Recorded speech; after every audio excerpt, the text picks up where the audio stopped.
கிடாரங்கா அதாவது wild lemon அப்படின்னு சொல்லுவாங்க. அதை வச்சு ஒரு சிம்பிளான ஒரு குழம்பு எப்படி செய்யறது பார்க்கலாம். இப்போ நீங்க பாக்குறீங்கல்ல, இதுக்கு பேரு கிடாரங்கா. இதை வந்து வைல்டு லெமன் அப்படின்னு சொல்லுவாங்க. பாக்குறதுக்கு அப்படியே ஒரு பெரிய சைஸ் எலுமிச்சம்பழம் மாதிரி இருக்கும். ஆனா அது வந்து எலுமிச்சம்பழம் கிடையாது. இதை வந்து சின்ன சின்னதாக கட் பண்ணிட்டு அதை குக்கரில் சேர்த்து கொஞ்சமாக உப்பு சேர்த்து தண்ணி சேர்த்து ஒரு 2 விசில் விட்டு வேக வச்சு எடுத்து வச்சுக்கலாம். ஒரு கடாயில் 1/4 மூடி தேங்காவை நல்லா வந்து ட்ரை ரோஸ்ட் பண்ணி எடுத்துக்கோங்க.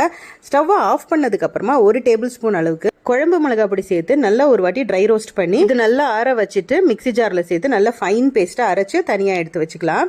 ஒரு கடாயில் 1 டேபிள் ஸ்பூன் அளவுக்கு நல்லெண்ணெய் சேர்த்துக்கோங்க. கொஞ்சமாக கடுகு சேர்த்து வெடிச்சதுக்கு அப்புறமா நம்ம வேக வச்சு வச்சிருக்கிற அந்த கிடாரங்காவை இதில் சேர்த்துக்கலாம். ஒரு பெரிய நெல்லிக்காய் சைஸ் புளியை வந்து கொஞ்சம் தண்ணியில் கரைச்சி வச்சிருக்கேன். அப்போ அந்த புளி தண்ணியை இதில் சேர்த்துக்கலாம்.